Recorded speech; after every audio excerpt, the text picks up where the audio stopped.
Usually when I make videos, I'm talking about things that I have experienced, so I'm speaking from a place of experience. I went through this. This is what happened when this and this happened to me. It's like sometimes science can justify, sometimes it can't. That's why I talk about the law of attraction, semen retention, subconscious training, reprogramming the body, all this type of stuff. And if you're interested in that, go find my other videos. Have fun, have a blast. But one of the questions that I just can't seem to figure out is, does what you eat matter? Like, does it matter in your spirituality? I know in regards to like your physical health, there is a one-to-one correlation of what you eat and how your body's going to react to it. I get that. But in regards to your spirituality, does it matter?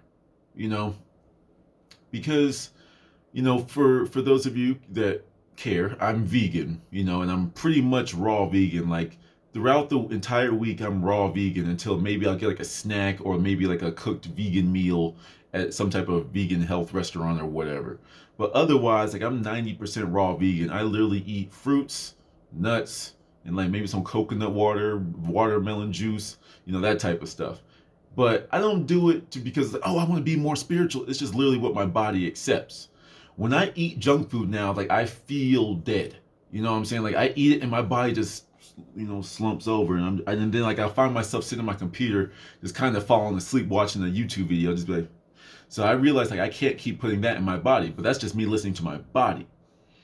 But it's just one of those strange things that it's like there's people that eat meat, but they're very spiritually powerful, but they're also into the dark arts and stuff like that. They're into like the voodoos and the rituals and the spells and that type of stuff that requires sacrifice.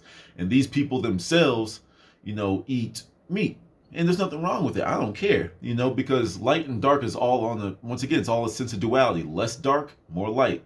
Less light, more dark. It doesn't matter. They're all just a means to the end, depending on how you're looking at things, you know.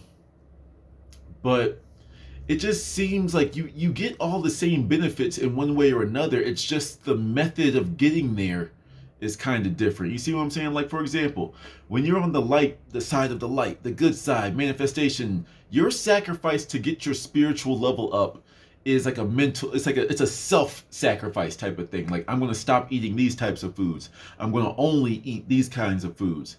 Whereas on the other side, it's like it still requires some type of living animal, because blood has,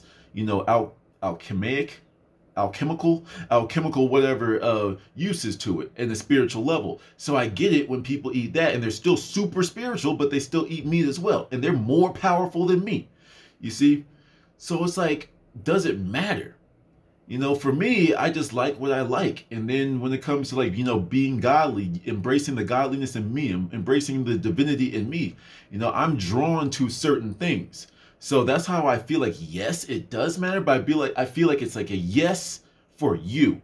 So if you say, I want to learn how to levitate, your diet might start to change, especially if you put your intention to that. I want to be able to go into the nether realm, then your diet might take you in another direction. It might, but the crazy thing is I'm going light, light, light, light, light. And it's only when I start turning vegan and taking monatomic golds and changing my diets to vegetarian to vegan to raw vegan to doing a juice fast.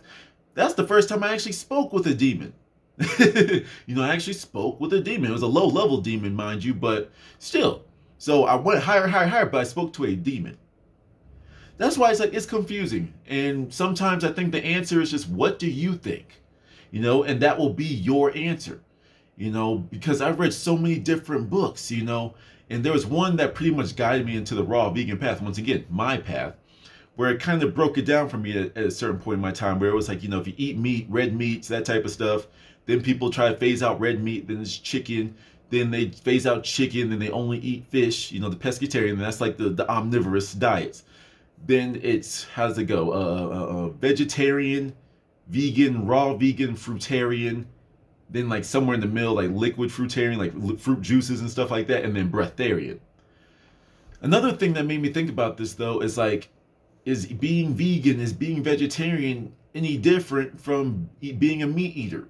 You know what I'm saying? You dirty meat eaters, ah. But like, no, like realistically, does it even matter? Because one thing I've noticed when I first moved to Denver about 3 years ago now, 3, 4, whatever, 3.5 years ago now, is when I went to the grocery store, there were seeded grapes, fruits that have seeds in them.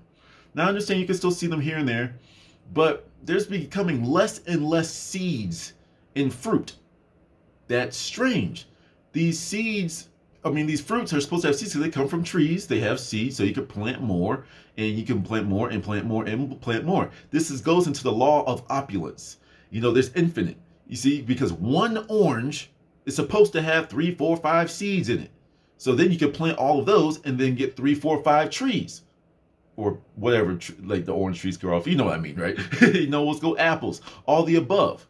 But less and less fruit are starting to have seeds in them. And that's strange to me. This is what people talk about when the GMOs and stuff, genetically modified organisms or organics, all the same things. But you are what you eat. So if you eat a bunch of GMOs, aren't you now a GMO? At a certain point, put the tinfoil hat on. You know what I'm saying? Because it's just one of those things like, sure, I'm trying to be healthy in my own right, but at the end of the day, there are powers that be that do screwy things with our foods. Like whether you're a conspiracy theorist or not, there's something going on with our foods, So all in all, I do believe, overall, my final opinion is I do believe it matters, but it matters wherever you're trying to go. That's why a lot of people try different diets, because their minds are going somewhere else.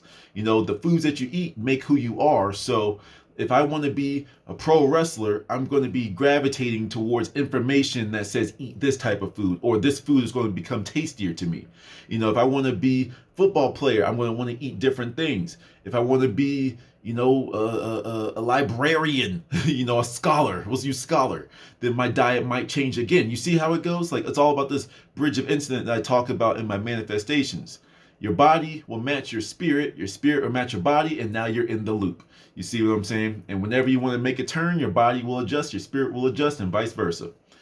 So I do think it matters to whatever your goal is. For me, it's godliness. For me, it's divinity. For me, it's to be able to be here in Timbuktu at the same time. Omnipresent. You know what I'm saying? I want to be able to read people's minds. I want to be able to talk to the gods. I want to be sitting across the table from another angel and just be having a chat like it's nothing. These are my goals. These are things that I'm attempting to do. But in the meantime, I'm going to raise the consciousness of the world and just get people to think. So, all in all, I think it matters, but I can definitely see people that say it doesn't. The only things that I cannot say that where it doesn't matter is, like the super processed foods, like super duper processed foods where there's nothing organic in them at all. They have no nutritional value. And places like Taco Bell, you don't even know what you put in your body with Taco Bell. Why do you think you feel so constipated? Why do you think your body's always having some type of negative reaction when you eat it? You see what I'm saying? So, who knows? I'm just throwing that out there. Feel free to leave your thoughts on this one. This is one of those things I don't know. But I would love to hear everybody else's thoughts on this. So that's it for this one. To the next one.